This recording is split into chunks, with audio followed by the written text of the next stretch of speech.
Le verre de café était encore chaud lorsqu'il a frappé le visage du garçon. Le liquide sombre a coulé sur son front, brûlant sa peau, trempant la chemise usée qu'il portait depuis 3 jours d'affilée. Les gens sur le trottoir se sont arrêtés. Certains ont détourné le regard précipitamment.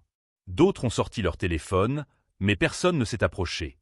Le garçon de 8 ans s'est essuyé les yeux avec le revers de ses mains tremblantes.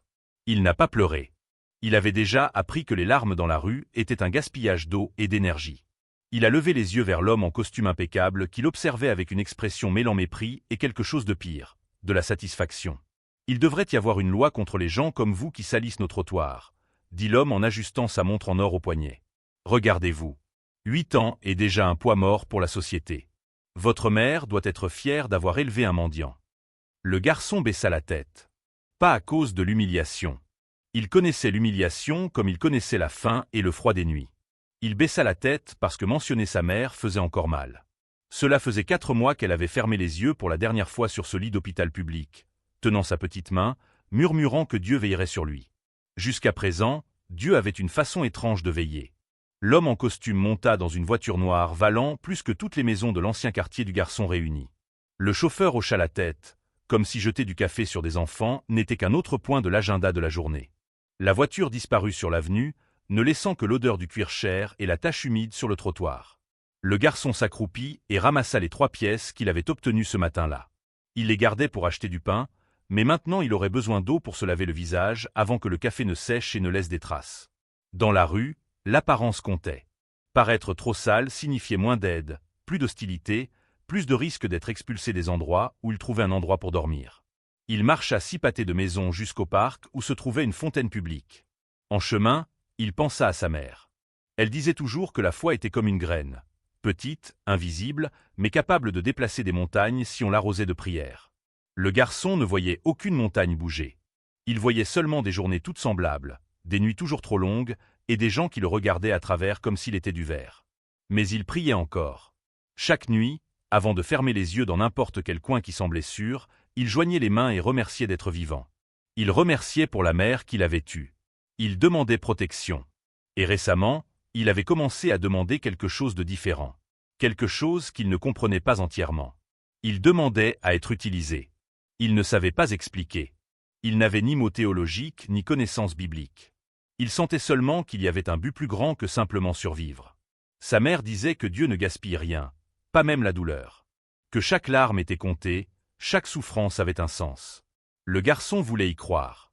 Cette nuit-là, après s'être lavé le visage à la fontaine et avoir partagé un demi-sandwich avec un chien abandonné qui le suivait parfois, il trouva refuge sous le haut vent d'un magasin fermé. Le sol était dur et froid, mais sec. Les nuits de pluie, c'était un luxe. Il ferma les yeux, joignit les mains sur sa poitrine maigre et commença à prier. Les mots sortaient en murmures. Il remercia pour la journée, malgré le café sur son visage. Il remercia pour le demi-sandwich. Il remercia de ne pas avoir encore été expulsé de cet endroit. Puis il fit encore sa prière étrange. « Si vous avez besoin de moi pour quelque chose, je suis là. Je n'ai rien, mais si vous avez besoin, vous pouvez m'utiliser. » Le sommeil vint lentement. Les rêves vinrent plus vite. Dans le rêve, il se trouvait dans une immense chambre blanche. Il n'y avait ni porte ni fenêtre, seulement de la lumière venant de partout et de nulle part à la fois. Une voix parla. Elle n'était ni grave ni aiguë, ni masculine ni féminine. C'était simplement une voix semblant venir de l'intérieur et de l'extérieur simultanément. « Tu as demandé à être utilisé », dit la voix. Le garçon voulut répondre, mais sa gorge ne produisit aucun son. « Écoute attentivement. Demain, tu verras un immeuble élevé avec des portes en verre. Entre. Cherche la chambre 312.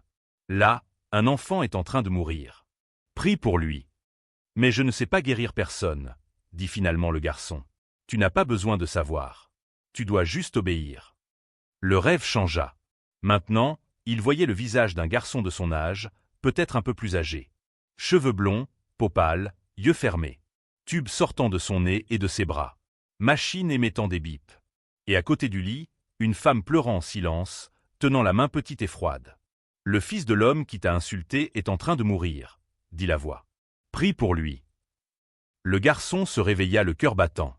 Le ciel était encore sombre. Il devait être environ 4 heures du matin. Il s'assit, serra ses genoux, et tenta de comprendre ce qu'il venait d'expérimenter. Rêve, vision, désir de son subconscient de trouver un sens dans le chaos, mais quelque chose en lui savait. Il savait de la même manière qu'il savait quand la pluie allait tomber avant que les nuages ne deviennent complètement noirs. Il savait de la même manière qu'il savait quand quelqu'un allait l'aider ou l'agresser juste par la façon dont il s'avançait vers lui. Ce n'était pas juste un rêve. Il attendit le lever du soleil. À 6 heures du matin, il commença à marcher. Il ne savait pas exactement où se trouvait l'immeuble aux portes en verre, mais il sentait qu'il le reconnaîtrait en le voyant. Il marcha presque 2 heures, traversant des quartiers, ignorant la faim qui était déjà sa compagne constante. Et puis il vit un immeuble de 15 étages, moderne, avec d'énormes portes en verre à l'entrée. Une enseigne bleue disait « Centre médical mémorial ». Un hôpital. Bien sûr. Ou d'autres un enfant serait-il en train de mourir, connecté à des machines. Le garçon s'arrêta de l'autre côté de la rue, observant. Des agents de sécurité à la porte. Des réceptionnistes derrière un comptoir élevé. Des gens entrant et sortant avec des badges autour du cou. Comme lui, un enfant sale de la rue, entrerait-il ici? Il observa pendant presque 1 heure. Étudiant les habitudes. Il vit que lorsque beaucoup de gens entraient en même temps, les agents de sécurité ne vérifiaient pas tout le monde. Il vit qu'il y avait une entrée latérale où les employés entraient en fumant des cigarettes, revenant sans montrer leur badge à chaque fois. Il attendit le bon moment.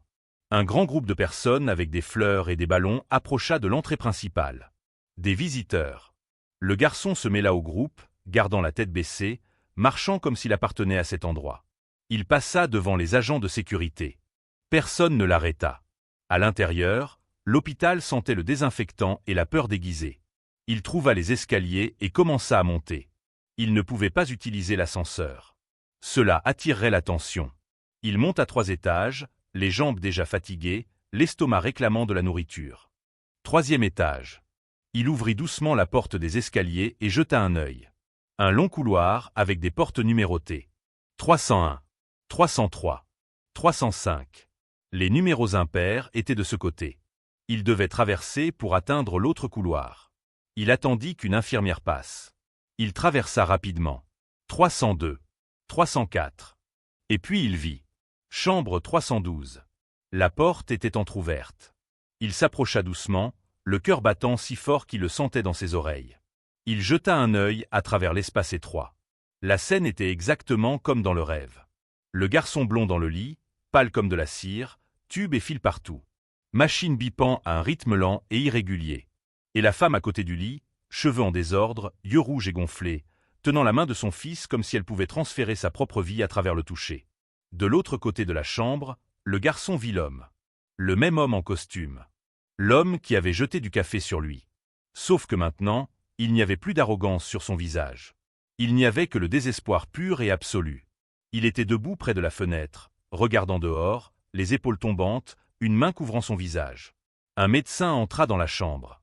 Le garçon de la rue se cacha derrière un chariot de médicaments dans le couloir, mais pouvait encore entendre. « Nous avons fait tout ce que nous pouvions », dit la voix du médecin, basse mais claire. Son cœur est en train de lâcher. La maladie a progressé plus vite que tout cas documenté. Il n'y a pas de greffe disponible à temps. Aucun traitement expérimental ne peut aider à ce stade. Je suis désolé. Il ne reste que quelques heures. Peut-être 2 jours au maximum. La femme sanglota bruyamment. L'homme en costume se retourna, et le garçon de la rue vit les larmes couler sur le visage de celui qui, hier, avait tant de plaisir à l'humilier. « Il y a quelque chose, » dit l'homme, la voix brisée. « N'importe quoi. L'argent n'est pas un problème. Traitement à l'étranger. Spécialiste. N'importe quoi. Il n'y a rien que l'argent puisse acheter maintenant, » répondit le médecin, posant la main sur l'épaule de l'homme. « Il ne nous reste plus qu'à prier pour un miracle. » Le médecin partit. La porte se referma complètement. Le garçon de la rue resta dans le couloir, assimilant tout ce qu'il venait de voir et d'entendre. Le fils de l'homme qui l'avait humilié était en train de mourir. Et une voix dans un rêve lui avait dit de prier pour cet enfant. Rien de tout cela n'avait de sens. Pourquoi devrait-il aider quelqu'un qu'il avait traité comme de la merde? Pourquoi devrait-il dépenser ses prières, sa foi, pour des gens qui ne le regarderaient jamais 2 fois sauf pour lui jeter du café au visage? Mais alors il se souvint des paroles de sa mère. Dieu n'aime pas seulement ceux qui le méritent. Il aime tout le monde. Et si nous voulons lui ressembler, nous devons aimer même ceux qui nous font du mal. Le garçon ferma les yeux, respira profondément et fit un pas vers la porte de la chambre 312. Il ne savait pas ce qu'il allait faire. Il ne savait pas ce qu'il allait dire. Il savait seulement qu'il avait été appelé à être là. Et pour la première fois en 4 mois, depuis la mort de sa mère, il sentit que peut-être sa vie avait un but plus grand que simplement survivre un jour de plus. Si vous suivez cette histoire et voulez voir ce qui se passe ensuite, n'oubliez pas de vous abonner à la chaîne.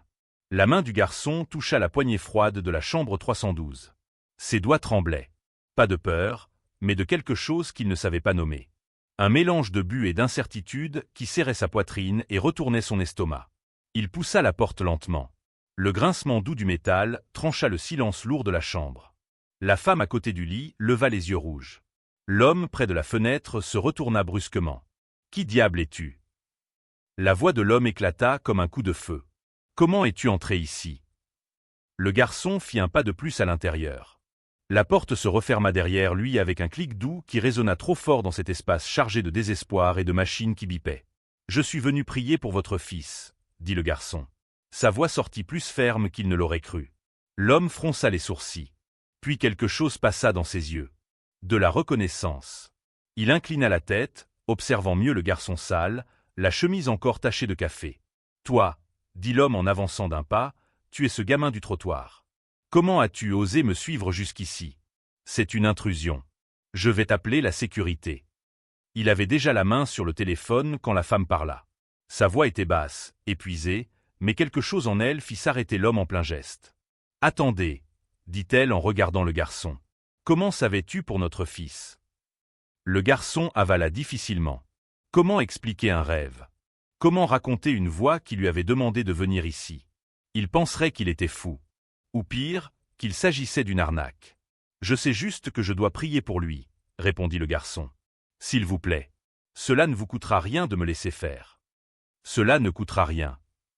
L'homme laissa échapper un rire amer. « Tu sais combien j'ai dépensé pour les médecins, pour les traitements, pour les meilleurs spécialistes du pays? Des millions. Et toi, un gamin des rues qui n'a probablement jamais mis les pieds dans une église, tu crois que tes prières vont changer quelque chose? Peut-être que oui, dit le garçon. Peut-être que non. Mais si votre fils n'a que 2 jours, qu'avez-vous à perdre? La question resta suspendue dans l'air comme de la fumée. L'homme ouvrit la bouche pour répondre, mais aucun son n'en sortit. Il regarda sa femme. Elle fixait le garçon avec une expression mêlant curiosité et une sorte d'espoir désespéré. « Laisse-le essayer, » murmura-t-elle. « S'il te plaît. Le médecin a dit de prier pour un miracle. » Peut-être que... Peut-être quoi? Interrompit l'homme. Peut-être que ce garçon est une sorte de guérisseur? C'est ridicule. C'est le désespoir qui te fait accepter n'importe quelle absurdité. Et que sommes-nous, sinon désespérés? La voix de la femme monta pour la première fois. Des larmes coulaient librement maintenant. Notre fils est en train de mourir. Les médecins ont abandonné. Il n'y a plus rien à faire. S'il existe une chance sur 1 million, je la saisirai. L'homme ferma les yeux. Ses épaules s'affaissèrent. Quand il les rouvrit, ils étaient rouges. 2 minutes, dit-il en pointant le garçon. Tu as 2 minutes. Et ne touche à rien. Ne t'approche pas des équipements. Contente-toi de faire ta prière et de partir. Le garçon acquiesça. Il s'approcha du lit où l'autre garçon gisait. De près, il paraissait encore plus fragile. Sa peau était presque translucide. Ses lèvres avaient une teinte bleutée. Sa respiration était superficielle, irrégulière. Chaque inspiration semblait un effort gigantesque. Le garçon des rues s'agenouilla à côté du lit. Il joignit les mains, ferma les yeux, et commença à prier. Ce n'étaient pas des mots recherchés, pas des citations bibliques ou des phrases théologiques complexes. C'étaient seulement les paroles d'un enfant parlant à Dieu comme il parlerait à un père. « Seigneur, je ne comprends pas pourquoi vous m'avez amené ici. Je ne comprends pas pourquoi ce garçon est malade alors que moi, qui n'ai rien, je suis encore en bonne santé. Mais ma mère m'a appris que vous avez des desseins que nous ne voyons pas. Alors je vous demande, si c'est votre volonté, guérissez ce garçon. Laissez-le vivre. Donnez-lui plus de temps avec sa famille. Et si vous devez échanger, prenez ma vie à la place de la sienne. Je n'ai pas grand-chose à offrir, mais je vous donne tout ce que j'ai. Amen. » Le silence qui suivit était lourd. Le garçon ouvrit les yeux et se leva. Il regarda le garçon dans le lit. Rien n'avait changé. Les machines continuaient de biper au même rythme lent. La peau restait pâle. La respiration restait faible. Il se retourna pour partir. La femme le regardait avec des larmes dans les yeux. L'homme fixait le sol, les poings serrés. « Merci », murmura la femme quand le garçon passa près d'elle. Il acquiesça simplement et sortit de la chambre. Dans le couloir, ses jambes fléchirent. Il s'adossa au mur froid et glissa jusqu'au sol. Il avait fait ce que la voix lui avait demandé. Il avait obéi. Mais rien ne s'était passé. Pas de lumière céleste. Pas de miracle instantané. Seulement un garçon malade encore mourant et des parents toujours désespérés. C'était peut-être seulement un rêve, après tout. Peut-être que son esprit lui jouait des tours, cherchant un sens là où il n'y en avait pas. Peut-être qu'il n'était qu'un garçon des rues essayant de donner un sens à une vie dénuée de sens. Il se leva et commença à marcher vers les escaliers quand il entendit des pas rapides derrière lui. Une infirmière apparut, portant un plateau de médicaments. Elle le regarda avec curiosité. « Tu es perdu, mon petit ?» demanda-t-elle. Sa voix était douce, sans le jugement auquel il était habitué. « J'étais déjà en train de partir, » dit-il. Elle observa ses vêtements sales, son visage maigre, ses yeux qui semblaient trop vieux pour un enfant. « Tu as un endroit où dormir. » Le garçon hésita. Mentir aurait été plus facile. Mais quelque chose dans la gentillesse de cette femme fit sortir la vérité. « Non, madame. » L'infirmière soupira. Elle regarda autour d'elle, puis s'accroupit pour être à sa hauteur. « Écoute, je ne devrais pas faire ça, mais il y a un vestiaire au sous-sol où les employés laissent des vêtements pour les dons. Personne ne remarquera si tu prends un pantalon et une chemise. Et la cafétéria sert le petit déjeuner jusqu'à 10 heures. Si tu es rapide, tu peux avoir quelque chose. »« Pourquoi ?» demanda le garçon. « Pourquoi vous m'aidez ?»« Parce que quelqu'un m'a aidé quand j'en ai eu besoin, » répondit-elle simplement. « Et parce que tu me rappelles mon neveu. Il aurait ton âge maintenant si. » Elle ne termina pas sa phrase. Pas besoin. Le garçon comprenait la perte. Il comprenait ces phrases suspendues dans l'air parce que les finir faisait trop mal. « Merci, » dit-il. L'infirmière sourit, toucha brièvement son épaule et continua son chemin dans le couloir. Le garçon resta là un moment, absorbant cette petite gentillesse. Dans son monde, la gentillesse sans arrière-pensée était rare. Précieuse. Il suivit les instructions de l'infirmière. Il trouva le vestiaire, prit un jean trop grand et une chemise bleue qui sentait la lessive. Il se changea dans une salle de bain, se lava le visage, essaya de coiffer ses cheveux avec de l'eau. Quand il regarda dans le miroir, il eut du mal à se reconnaître. Il ressemblait à un enfant normal. Un enfant qui avait une maison, une famille, un avenir. L'illusion ne dura que jusqu'à ce qu'il sorte de la salle de bain. Parce qu'il savait la vérité. Il savait que quand la nuit tomberait, il serait de retour dans la rue. De retour à la faim. De retour à la solitude. Mais au moins, il aurait le ventre plein. Il alla à la cafétéria. Il obtint un plateau avec des œufs brouillés, des toasts et du jus d'orange. Il s'assit dans un coin isolé et mangea lentement, savourant chaque bouchée comme si c'était le dernier repas de sa vie. Il était au milieu de son petit déjeuner quand il entendit l'agitation. Des voix fortes. Des pas précipités. Il leva les yeux et vit des médecins et des infirmières courir vers les escaliers. Quelque chose s'était passé. Une urgence. Son cœur se serra. Le garçon de la chambre 312. Son état avait empiré. Il ne put finir sa pensée. Il laissa son plateau et courut derrière les médecins. Il monta les escaliers deux par deux, la poitrine brûlante, les jambes protestant. 3e étage. Couloir. Et alors il vit une foule de gens devant la chambre 312. Médecins, infirmières, agents de sécurité, même des patients d'autres chambres étaient sortis pour voir ce qui se passait. Il y avait des exclamations, des pleurs. Mais ce n'étaient pas des pleurs de deuil. C'étaient des pleurs de joie. Le garçon se faufila parmi les gens jusqu'à pouvoir voir l'intérieur de la chambre. Et ce qu'il vit fit s'arrêter son cœur. Le garçon blond était assis dans le lit. Assis. Ses yeux étaient ouverts. Bleus, clairs et vivants. Il parlait avec sa mère, qui le serrait dans ses bras comme si elle ne voulait plus jamais le lâcher. Le père était à genoux à côté du lit, les mains couvrant son visage, les épaules secouées de sanglots profonds. L'un des médecins regardait un moniteur, puis le garçon, puis à nouveau le moniteur. Son visage exprimait une incrédulité pure. « C'est impossible », murmurait-il. Son cœur, ses niveaux. Cela ne peut pas se produire. Mais cela se produisait. Une infirmière passa en courant avec une planchette, manquant presque de renverser le garçon des rues. Elle ne le remarqua même pas. Personne ne le remarqua. Tous les yeux étaient fixés sur le miracle qui se produisait dans cette chambre. Le garçon des rues sentit à nouveau ses jambes fléchir.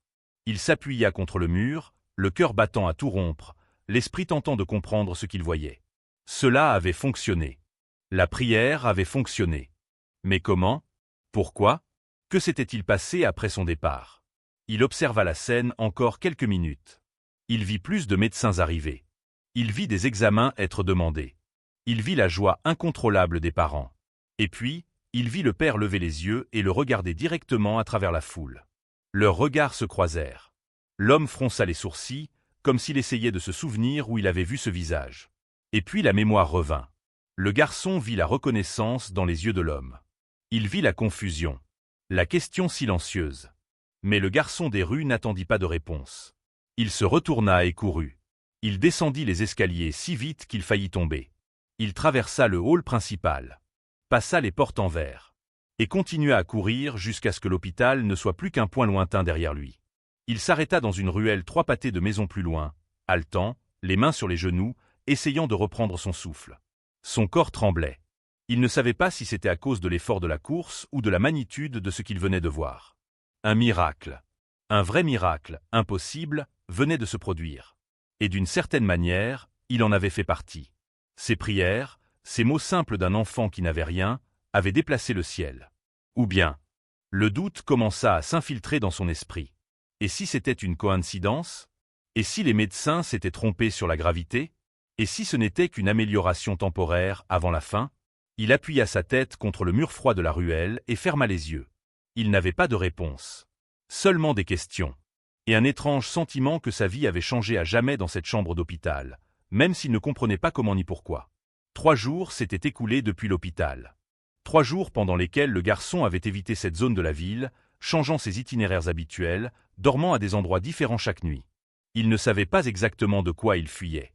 Peut-être des questions auxquelles il ne pourrait pas répondre. Peut-être des attentes qu'il ne pourrait pas satisfaire. Peut-être de lui-même.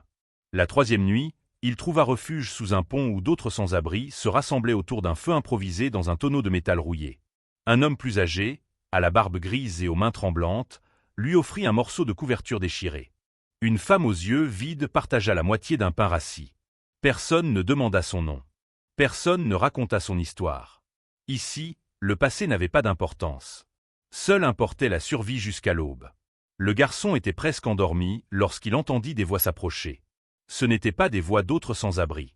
C'étaient des voix polies, déterminées, accompagnées de pas fermes sur le béton. Il ouvrit les yeux et vit 2 hommes en costume descendre vers le pont. L'un d'eux portait une puissante lampe torche. « Nous cherchons un garçon », dit l'un des hommes, la voix résonnant dans l'espace vide sous le pont. Noir, environ 8 ans, portant une chemise bleue et un jean. Le garçon sentit son estomac se nouer. C'étaient des agents de sécurité. Ou des policiers. Ils venaient le chercher. Peut-être pour intrusion à l'hôpital. Peut-être pour quelque chose de pire. Il se blottit derrière l'homme à la barbe grise, essayant de devenir invisible. Mais la lumière de la torche balaya l'espace et le trouva. L'un des hommes pointa. « Là », dit-il. Les 2 s'avancèrent directement vers le garçon. Il pensa à courir, mais ses muscles étaient paralysés par la peur. Les hommes s'arrêtèrent devant lui. De près, il vit qu'ils n'étaient pas policiers. C'étaient des agents de sécurité privée. Le type que les riches embauchent. « Tu dois venir avec nous », dit l'un d'eux. Ce n'était pas une demande. « Je n'ai rien fait de mal », réussit à dire le garçon, sa voix tremblante. « Personne n'a dit que tu avais fait quelque chose. Mais quelqu'un veut te parler. C'est important. » « Qui ?» Les hommes échangèrent un regard. « Tu vas le découvrir. Allons-y. » L'homme à la barbe grise posa sa main sur l'épaule du garçon. « Ne pars pas avec eux, gamin. Ce n'est jamais bon quand des hommes en costume viennent chercher des gens comme nous. » Mais le garçon savait déjà qui avait envoyé ces hommes. Et il savait qu'il ne servirait à rien de fuir.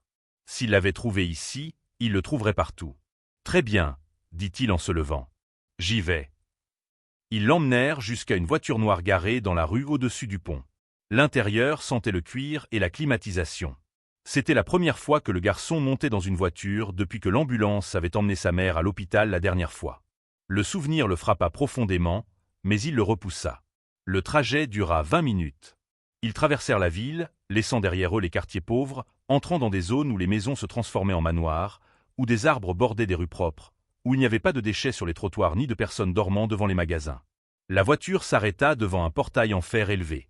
L'un des agents parla dans un interphone. Le portail s'ouvrit lentement, révélant un chemin pavé menant à une maison qui semblait sortie d'un film. 3 étages. Colonnes blanches. Grandes fenêtres éclairées. Jardin parfaitement entretenu. Tu as 5 minutes pour te nettoyer, dit l'un des agents en s'arrêtant devant l'entrée. Il y a une salle de bain à droite. Ensuite, quelqu'un t'emmènera rencontrer la personne qui veut te parler. Le garçon fut guidé vers une salle de bain plus grande que n'importe quelle pièce où il avait dormi. Il y avait des miroirs partout, des serviettes blanches et moelleuses empilées, des savons qui semblaient n'avoir jamais été utilisés. Il se lava le visage, les mains, tenta d'enlever la saleté sous ses ongles. Il se regarda dans le miroir. Avec la chemise propre que l'infirmière lui avait donnée et le visage lavé, il ressemblait presque à un enfant normal. Presque. Une femme en uniforme apparut et le conduisit à travers des couloirs décorés de tableaux coûteux et de meubles brillants. Ils montèrent un large escalier, passèrent par d'autres couloirs, jusqu'à s'arrêter devant une porte en bois sombre. La femme frappa. Une voix de l'intérieur dit d'entrer. Le garçon entra et se retrouva dans un immense bureau. Des étagères de livres recouvraient les murs du sol au plafond. Un bureau en acajou dominait le centre.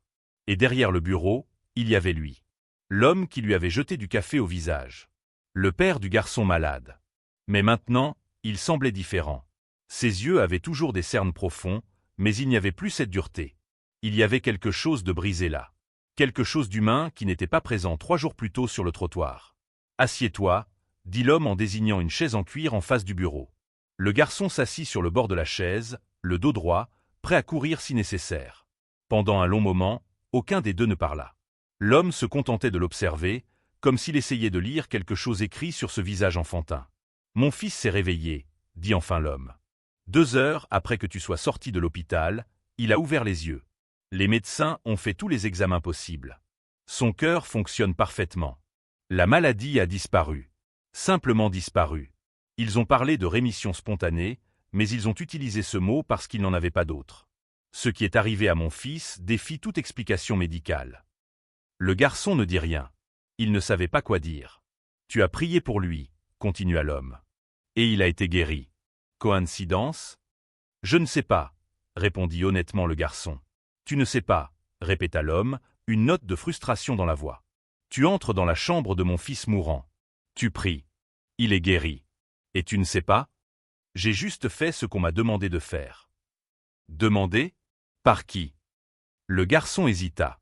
Comment expliquer le rêve ? Comment expliquer la voix qu'il peinait à décrire à lui-même ?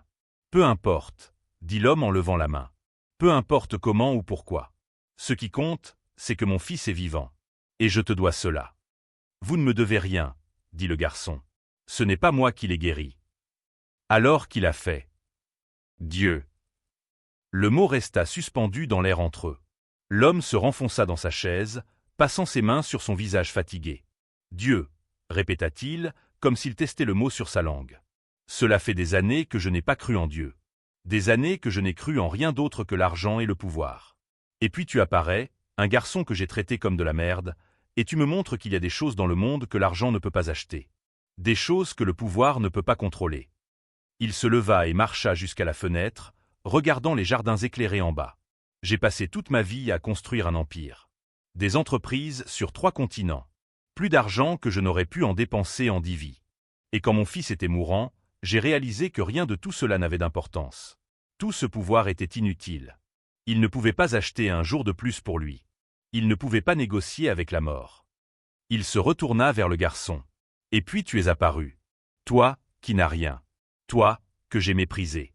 Et tes prières ont fait ce que des millions de dollars en traitement n'ont pas pu faire. Des larmes commencèrent à couler sur le visage de l'homme. Il ne tenta pas de les cacher. Pardonne-moi, dit-il, la voix brisée.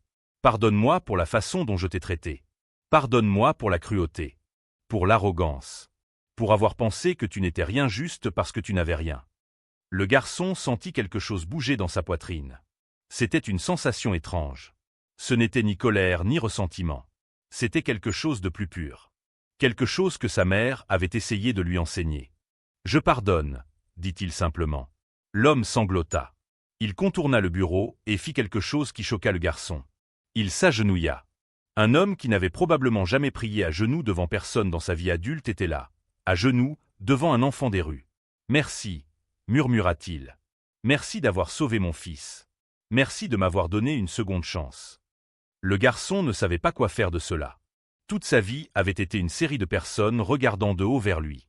Littéralement de haut. Et maintenant, un milliardaire était à genoux devant lui. « Lève-toi, s'il te plaît, » dit le garçon, mal à l'aise. « Tu n'as pas besoin de faire ça. » L'homme se leva, essuyant ses yeux avec le dos de ses mains. Il retourna derrière le bureau, mais ne s'assit pas. Il resta debout, les mains appuyées sur la surface polie. « Je veux t'offrir quelque chose, » dit-il. « Pas comme paiement. Il n'y a aucun paiement possible pour ce que tu as fait. Mais comme un commencement. Un commencement pour faire les choses correctement. »« Quoi ?» demanda le garçon, prudent. « Un foyer. Je veux t'adopter. » Les mots tombèrent comme des pierres dans le silence du bureau. Le garçon cligna des yeux, certain d'avoir mal entendu. « Vous voulez quoi ? » ?»« T'adopter. Te donner une famille. Une maison. Une éducation. Tout ce qu'un enfant devrait avoir et qu'on t'a enlevé. » Le garçon sentit des émotions conflictuelles s'entrechoquer en lui. Une partie de lui voulait accepter immédiatement. Une maison. De la nourriture garantie. Un lit. Plus de nuits dans la rue, plus de faim, plus de peur constante. Mais une autre partie hésitait. Se méfiait. La vie dans la rue lui avait appris que rien ne venait sans coup. « Pourquoi ?»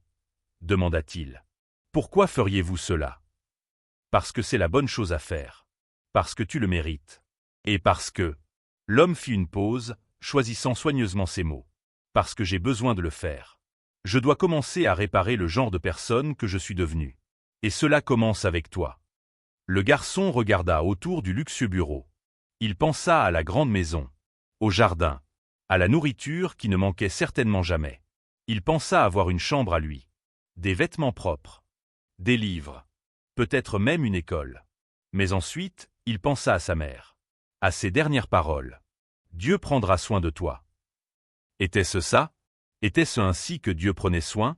En lui prenant tout d'abord, en le faisant passer par la vallée la plus sombre, pour ensuite lui donner quelque chose qu'il n'aurait jamais osé rêver ? « Je dois réfléchir, » dit le garçon. L'homme acquiesça. « Bien sûr. C'est une grande décision. Mais pendant que tu réfléchis, s'il te plaît, reste ici. Au moins cette nuit. Il y a une chambre préparée. De la nourriture. Tu peux prendre une douche chaude. Dormir dans un vrai lit. Et demain, si tu décides de partir, je ne t'en empêcherai pas. » Le garçon accepta. Il fut conduit dans une chambre au 2e étage. Une chambre plus grande que la maison où il vivait avec sa mère. Il y avait un énorme lit avec des draps blancs semblables à des nuages.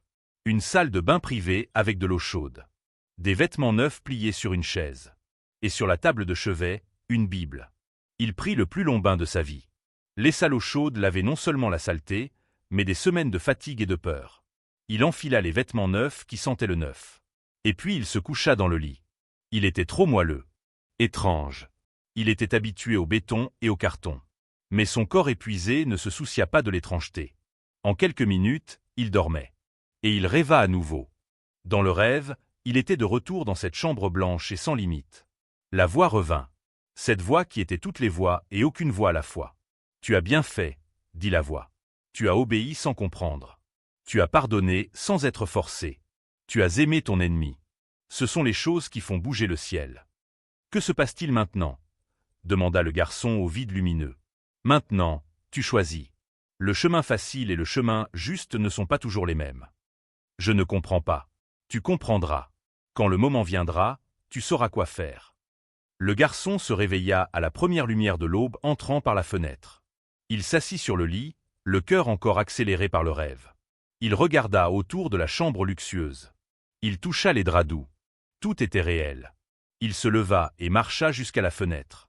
En bas, il vit le garçon blond jouer dans le jardin avec un chien doré. Il riait, courait, vivant d'une manière qui semblait impossible seulement quelques jours plus tôt.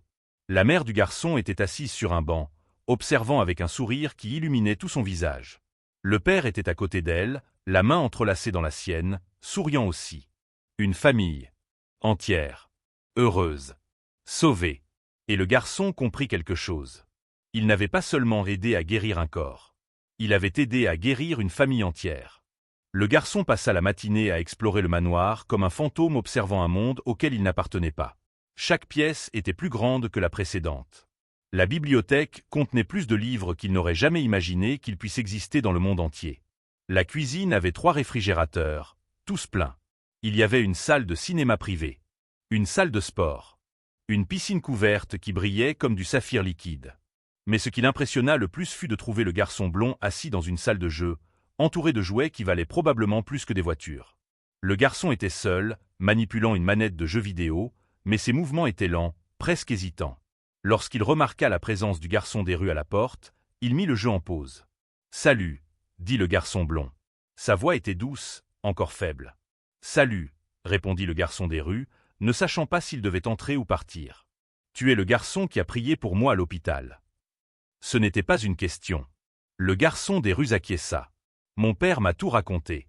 Il a dit que tu m'avais sauvé. » Le garçon blond posa la manette de côté. « Les médecins disaient que je n'avais que 2 jours. Je les ai entendus croire que je dormais. Je savais que j'allais mourir. » Il y avait une maturité étrange dans ces mots venant d'un enfant. La proximité de la mort avait fait de lui quelque chose au-delà de son âge, tout comme la vie dans la rue avait façonné l'autre garçon. « Comment te sens-tu » demanda le garçon des rues. « Fatigué, mais vivant. » Le garçon blond regarda ses propres mains comme s'il ne croyait pas complètement en elles. C'est étrange. J'étais prêt à mourir. Je m'étais réconcilié avec ça. Et puis je me suis réveillé. Et tout avait changé. Il leva les yeux, rencontrant le regard de l'autre garçon. « Merci. Je ne sais pas comment tu as fait, mais merci. »« Ce n'était pas moi, » dit automatiquement le garçon des rues. « C'était Dieu. »« Alors Dieu t'a utilisé. Ça compte quand même. » Les deux restèrent silencieux un moment. 2 garçons du même âge, 2 mondes complètement opposés, connectés par un miracle que aucun des 2 ne comprenait entièrement. « Mon père a dit qu'il veut t'adopter, » dit le garçon blond. « Tu vas accepter ? » ?»« Je ne sais pas encore. »« Tu devrais. Ce serait bien d'avoir un frère. J'en ai toujours voulu un, mais après que je sois tombé malade, les médecins ont dit que ma mère ne pourrait plus avoir d'enfant. Trop risqué. » La sincérité dans la voix du garçon prit le garçon des rues au dépourvu. Il n'y avait ni jalousie ni ressentiment. Juste un espoir véritable. « Mais tu ne me connais pas, » dit le garçon des rues. « Je pourrais être une personne terrible. » Les personnes terribles ne prient pas pour des inconnus. Les personnes terribles ne pardonnent pas à ceux qui les ont blessés. Le garçon blond sourit pour la première fois. « Mon père m'a aussi parlé du café. De la façon dont il t'a traité. Et tu es quand même allé à l'hôpital. Tu as quand même prié. Ce n'est pas quelque chose que font les personnes terribles. » Avant que le garçon des rues puisse répondre, la mère du garçon blond apparut à la porte. Elle sourit en les voyant parler. « Le petit déjeuner est prêt, » dit-elle. « Vous devez avoir faim tous les 2. » Le petit déjeuner fut servi sur une table à manger pouvant accueillir 20 personnes. Il y avait des pancakes, des œufs, du bacon, des fruits frais, des jus, du pain encore chaud. Plus de nourriture que le garçon des rues n'avait vu en des mois. Il mangea lentement, essayant de ne pas paraître désespéré, mais chaque bouchée était une petite révolution de saveur et de texture. L'homme entra au milieu du repas. Il avait changé le costume pour des vêtements décontractés, mais portait encore la présence de quelqu'un habitué à diriger des salles remplies de cadres. Il s'assit à la tête de la table et observa les 2 garçons manger côte à côte. « As-tu réfléchi à ma proposition » demanda-t-il directement au garçon des rues. « Je réfléchis encore, » répondit le garçon. « Je comprends. Mais pendant que tu réfléchis, il y a quelque chose que j'aimerais te montrer. » Après le petit déjeuner, l'homme conduisit le garçon des rues à son bureau à nouveau. Cette fois, il ouvrit un ordinateur portable sur le bureau et fit pivoter l'écran pour que le garçon puisse voir. Sur l'écran, il y avait des projets architecturaux, des plans, des budgets. « C'est un centre communautaire, » expliqua l'homme. « Je prévois de le construire dans le district et de la ville. Il offrira des repas, un hébergement temporaire, une assistance médicale, une formation professionnelle, tout ce dont les personnes sans abri ont besoin pour reconstruire leur vie. » Il passa à l'image suivante. Il pourra aider 500 personnes par jour. Il y aura des conseillers, des travailleurs sociaux, des programmes éducatifs. Je veux que ce soit un endroit où des gens comme toi puissent trouver non seulement de l'aide, mais de l'espoir. Le garçon regarda les images. C'était impressionnant. Ambitieux. Mais quelque chose ne collait pas. « Pourquoi me montres-tu cela » demanda-t-il. « Parce que je veux le nommer en ton honneur. Si tu me le permets, je l'appellerai Centre communautaire Samuel. » Le garçon sentit quelque chose se serrer dans sa poitrine. C'était le nom de ma mère. Samantha. Mais tout le monde l'appelait Samedi. L'homme acquiesça lentement. Alors ce sera en hommage à vous deux. À la femme qui t'a élevé avec foi et au fils qu'elle a laissé comme héritage. Des larmes commencèrent à paraître dans les yeux du garçon. Il cligna rapidement, essayant de les retenir. Mais certaines s'échappèrent malgré tout. Ce n'est pas tout, continua l'homme. J'ai passé les 3 derniers jours à réfléchir. Réfléchir à la façon dont j'ai vécu ma vie. À la façon dont j'ai traité les gens. J'ai fait une liste de tous ceux que j'ai blessés, tous ceux que j'ai humiliés, tous ceux que j'ai écrasés sur mon chemin vers le sommet. Il ouvrit un tiroir et en sortit un gros carnet rempli d'écritures manuscrites. 147 noms. Des employés que j'ai injustement renvoyés. Des partenaires commerciaux que j'ai trahis. Des concurrents que j'ai détruits alors que ce n'était pas nécessaire. Des gens comme toi que j'ai ignorés ou traités comme invisibles. Sa voix trembla. 147 vies que j'ai affectées négativement par pure cupidité et arrogance. Il referma le carnet. Je vais chercher chacun d'eux. Je vais demander pardon. Et là où c'est possible, je ferai des réparations. Réembauche. Compensation. Offre de partenariat. Je ne peux pas effacer le passé, mais je peux essayer de réparer l'avenir. Le garçon ne savait pas quoi dire. La transformation de cet homme était complète. 3 jours auparavant, il jetait du café sur des enfants. Maintenant, il prévoyait de consacrer sa fortune et son temps à réparer des décennies de dégâts. La mort de mon fils m'a appris une chose, dit l'homme, regardant par la fenêtre. Elle m'a montré que tout mon pouvoir était une illusion. Tout mon argent était inutile. Et puis tu es apparu. Un garçon sans rien. Et tes prières ont fait l'impossible. Cela m'a brisé d'une manière qui devait être brisée. Il se tourna vers le garçon. Tu n'as pas besoin de me donner une réponse maintenant concernant l'adoption. Mais je veux que tu saches une chose.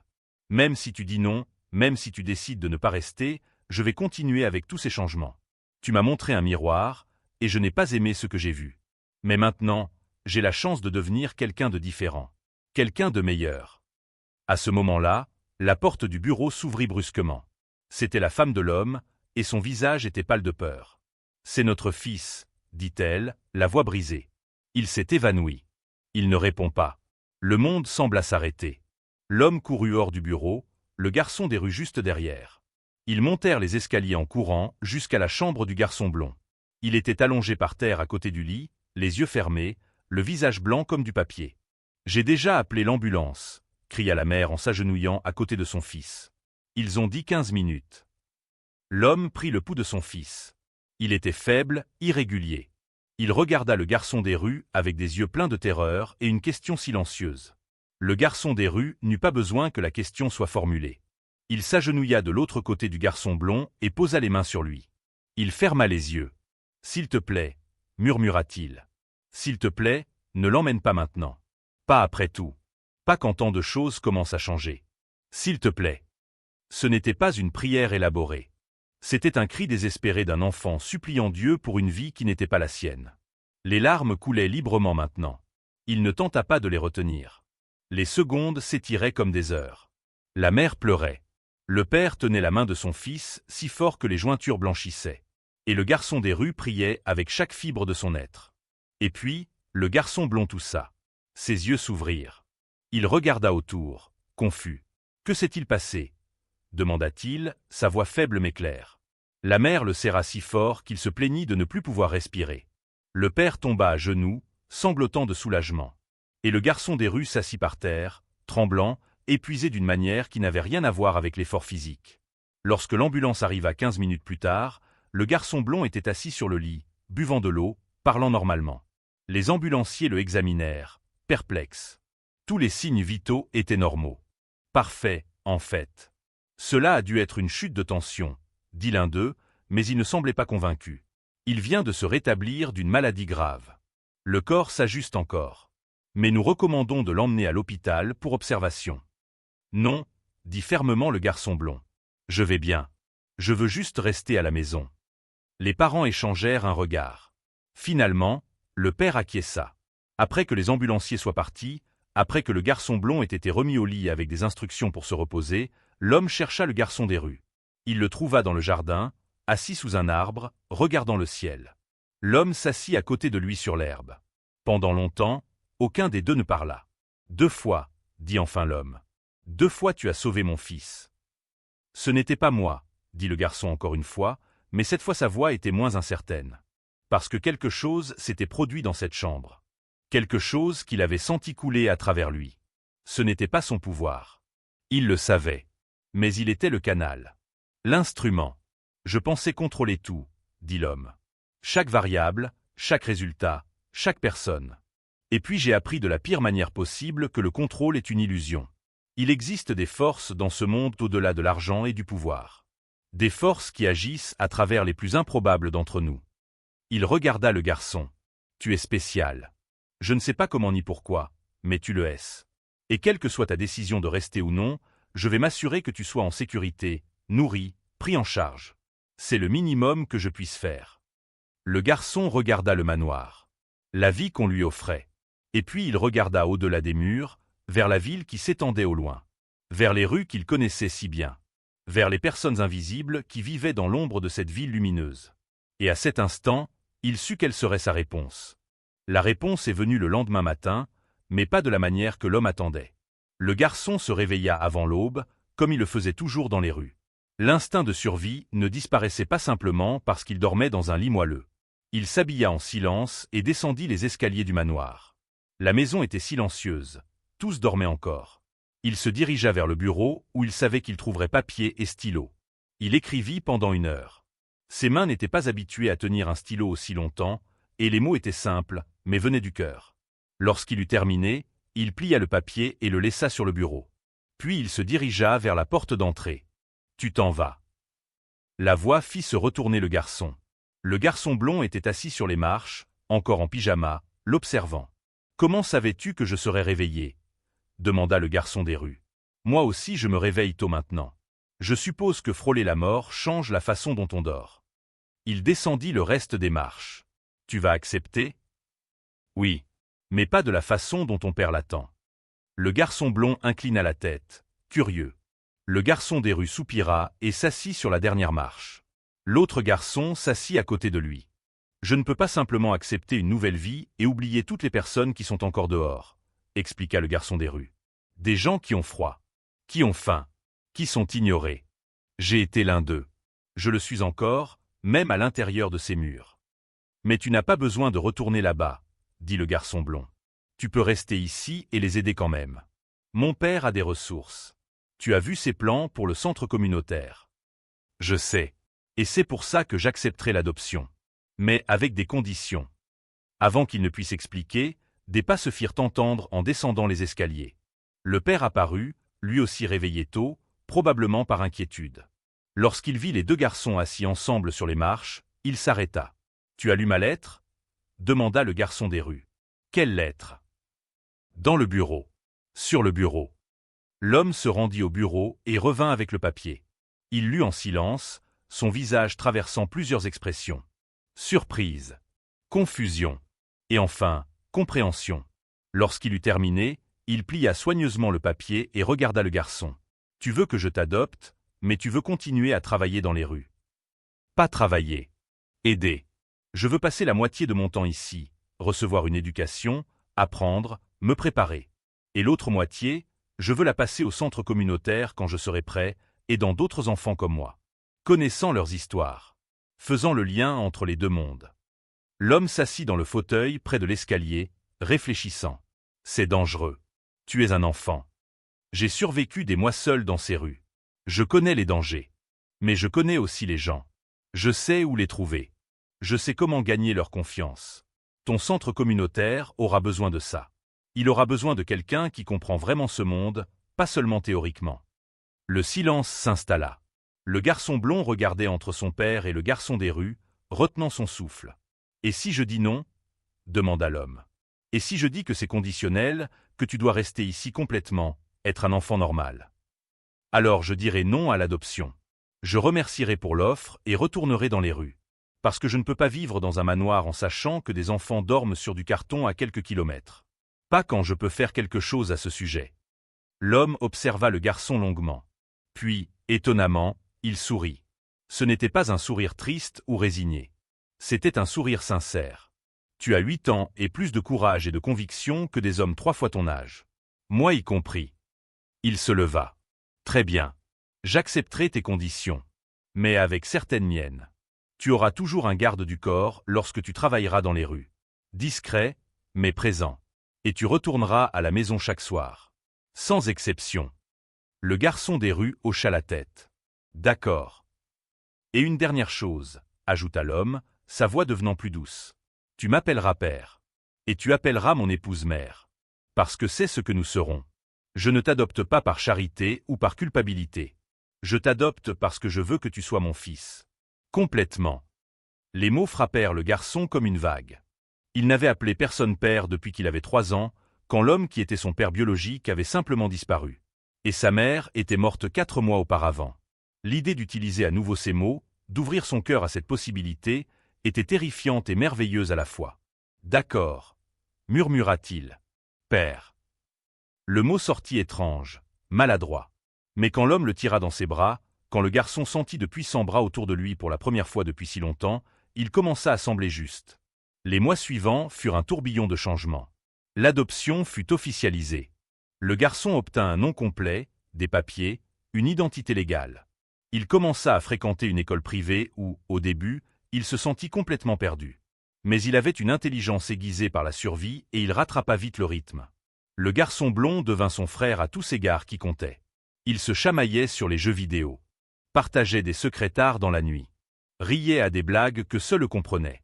Et quand le garçon blond eut une autre petite crise médicale, c'était son nouveau frère qui tenait sa main et priait jusqu'à ce que cela passe. Mais le plus impressionnant fut de voir la transformation complète de la famille. Le père commença à travailler sur la liste des 147 noms. Un par un, il contacta les personnes qu'il avait blessées. Certaines refusèrent ses excuses, et il accepta cela avec humilité. D'autres acceptèrent mais ne voulurent plus de contact, et il respecta cela. Mais beaucoup acceptèrent non seulement les excuses, mais aussi les offres de réparation. Un ancien employé injustement licencié fut réembauché avec un salaire plus élevé et des actions de l'entreprise. Une entreprise concurrente sabotée reçut un accord de partenariat lucratif. Une famille ayant perdu sa maison suite à une expulsion ordonnée par lui reçut une maison plus grande, sans hypothèque. À chaque nom rayé de la liste, l'homme semblait plus léger. Comme s'il se débarrassait d'un poids qu'il portait depuis des années sans s'en rendre compte. La mère changea également. Elle commença à travailler bénévolement dans des refuges. Elle utilisa ses contacts non pour des fêtes vides, mais pour collecter des fonds pour de vraies causes. Et elle développa une relation spéciale avec le garçon adopté, lui enseignant des choses que sa propre mère n'avait jamais eu le temps de lui apprendre. La construction du centre communautaire prit 18 mois. Il était encore plus impressionnant que sur les plans. 3 étages d'installation moderne. Cuisine industrielle servant 1000 repas par jour. Dortoir propre et sûr. Clinique médicale et dentaire. Salle de formation professionnelle. Bibliothèque. Même une aire de jeu pour enfants. Et à l'entrée, une grande plaque de bronze, Centre communautaire Samuel. Le jour de l'inauguration, des centaines de personnes assistèrent. Des politiciens donnant des discours. Des journalistes prenant des photos. Des célébrités et entreprises soutenant le projet. Mais le moment le plus important arriva lorsqu'une femme âgée vivant dans la rue depuis 20 ans entra timidement, regardant autour d'elle avec méfiance, s'attendant à être chassée. Le garçon, maintenant âgé de 10 ans, s'approcha d'elle. Il était habillé pour l'occasion, mais son sourire était le même que celui qu'elle verrait chez n'importe quel enfant des rues. « Bienvenue, dit-il. Tu es chez toi maintenant. » La femme commença à pleurer. Il prit sa main et la guida à l'intérieur. Au fil des années, le centre a aidé des milliers de personnes. Mais il ne s'agissait pas seulement de chiffres. Il s'agissait d'histoire. D'un homme de 50 ans ayant retrouvé le contact avec sa fille après avoir reçu de l'aide pour surmonter sa dépendance. D'une jeune mère célibataire ayant reçu une formation professionnelle et possédant maintenant son propre appartement et un emploi stable.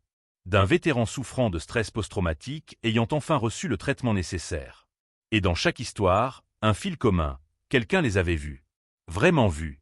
Pas comme des problèmes ou des statistiques, mais comme des personnes. Comme quelqu'un digne d'amour, de respect et d'une seconde chance. Le garçon poursuivit son travail unique. Pendant la semaine, il allait à l'école, étudiait, était un fils et un frère. Les week-ends et certaines après-midi, il travaillait au centre, mais pas dans les bureaux. Il était dans les rues, parlant avec les gens, écoutant leurs histoires, les convainquant doucement de donner une chance au centre. Sa présence faisait la différence parce qu'il n'était pas seulement un bénévole privilégié faisant de la charité. Il était l'un d'eux. Et cela signifiait tout. Le garçon blond se joignit à lui chaque fois que sa santé le permettait. Les deux frères devinrent connus dans les rues. Le garçon riche et le garçon qui avait été pauvre. Ensemble, construisant des ponts. Un après-midi, 5 ans après l'adoption, le père trouva ses deux fils dans le jardin. Le garçon blond, maintenant âgé de 13 ans, était en fauteuil roulant. Sa maladie était revenue, pas avec la gravité fatale d'avant, mais suffisamment pour limiter sa mobilité. Mais il ne se plaignait pas. Il était vivant, et c'était plus que ce que les médecins avaient promis des années auparavant. Le père s'assit dans l'herbe à côté d'eux. « Tu sais ce que j'ai réalisé aujourd'hui » dit-il en regardant le ciel où le soleil commençait à se coucher. « Cela fait 5 ans depuis ce jour sur le trottoir. Le jour où j'ai renversé du café sur toi. » Le fils adopté, maintenant âgé de 13 ans lui aussi, le regarda. « Je me souviens. J'étais un monstre ce jour-là. Un homme qui avait tout et ne valorisait rien. Un homme qui mesurait la valeur à la taille de son compte en banque. » Il secoua la tête. « Et toi, qui n'avais rien, tu m'as appris tout ce qui compte. » « Je n'ai rien enseigné, » dit le garçon. « J'ai juste prié. » « Tu as enseigné la compassion. Tu as enseigné le pardon. Tu as montré que le vrai pouvoir ne réside pas dans le contrôle des gens, mais dans le service aux autres. Tu as montré que la richesse sans but n'est que du papier coloré. Et tu as montré que parfois Dieu utilise les plus improbables d'entre nous pour changer le monde. » Le garçon blond rit. « Tu es devenu philosophique, papa. Presque te perdre 2 fois fait ça à une personne. » Le père regarda ses deux fils avec un amour si pur que cela en faisait mal. « Vous êtes mes miracles. L'un est venu de mon corps, l'autre est venu de mon repentir. Mais vous êtes tous les deux mes fils de manière égale. » Ils restèrent là tandis que le soleil se couchait, peignant le ciel d'orange, de rose et de violet. Une famille créée non par le sang ou la commodité, mais par le choix, le pardon et l'amour inconditionnel. 10 ans après l'inauguration du centre, il s'était étendu à 3 sites différents. Il avait aidé plus de 50 000 personnes. Il avait inspiré des centaines d'autres projets similaires dans d'autres villes. Et tout avait commencé avec un garçon des rues qui avait entendu une voix dans un rêve et avait obéi. Le garçon, maintenant un jeune adulte de 20 ans étudiant le travail social à l'université, visitait encore régulièrement le centre. Il connaissait toujours les noms des personnes dans les rues. Il écoutait encore leurs histoires. Il priait encore lorsqu'on le lui demandait. Et parfois, lorsqu'il était seul, il pensait à cette nuit sous la marquise, lorsqu'il n'avait que 8 ans et avait demandé à Dieu d'être utilisé. Il ne savait pas alors ce que cette prière signifierait. Il ne savait pas qu'elle changerait non seulement sa vie, mais la vie de milliers de personnes. Parce que le vrai miracle n'était pas la guérison physique. Le vrai miracle était la transformation des cœurs. C'était un homme arrogant apprenant l'humilité. C'était une famille brisée trouvant un but. C'était un enfant invisible devenant le pont entre 2 mondes. Et tout cela parce que quelqu'un avait cru que même le plus petit d'entre nous peut déplacer des montagnes, si nous sommes prêts à être des instruments entre les mains de quelque chose de plus grand que nous. Sa mère disait toujours que Dieu ne gaspille rien, même pas la douleur. Chaque larme comptait, chaque souffrance avait un sens. Le garçon ne comprenait pas cela quand elle était vivante. Mais maintenant, en regardant tout ce qui avait été construit à partir des cendres de sa tragédie personnelle, il comprenait enfin. Sa mère avait raison. Dieu avait pris soin de lui. Juste pas de la manière qu'il attendait. Pas en lui enlevant sa douleur, mais en l'utilisant pour créer quelque chose de beau. Quelque chose qui durerait bien au-delà de sa vie. Et chaque fois qu'il voyait un enfant des rues être nourri au centre, chaque fois qu'il voyait une famille réunie, chaque fois qu'il voyait l'espoir revenir dans des yeux ayant oublié comment rêver, il murmurait une prière silencieuse de gratitude. Parce qu'au final, peu importait que ce fût lui ou Dieu. Ce qui comptait, c'était que ce fût de l'amour. Et l'amour, il avait appris, était la seule force dans l'univers capable de tout changer véritablement. Si vous êtes arrivé jusqu'ici et que cette histoire a touché votre cœur, n'oubliez pas de vous abonner à la chaîne pour plus d'histoires qui inspirent et transforment.